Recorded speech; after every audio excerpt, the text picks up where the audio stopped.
Music director Nitish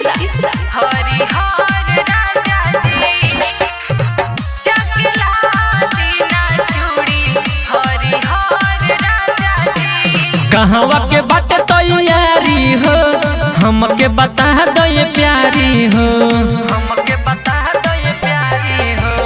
कहवा के बाटे तैयारी हो हमके बता दो ये प्यारी हो। चले के बाटे साथे घर भर राजा जी जगला दीना चूड़ी हरिहर राजा जी पेन्ही जाए के बाटे देवघर राजा जी।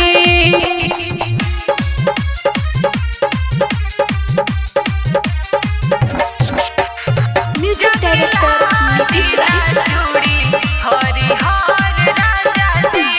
सारा शौक तुहारो ये धनी देहब हम पुराई साथे तोहके ले जाके हम देवघर घुमाई।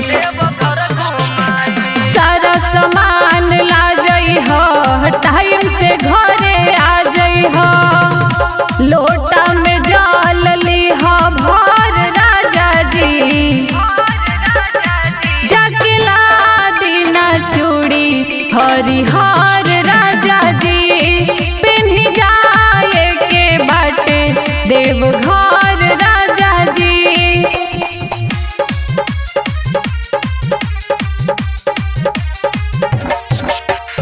म्यूजिक डायरेक्टर नीतीश राहुल राजय रमानो भी जई है मुमताज काजल जाके झलवा चढ़ई है। मन में बाई है आस हो चलल जाई बाबा के पास हो जाता देखी भीड़ के लाहौर राजा जी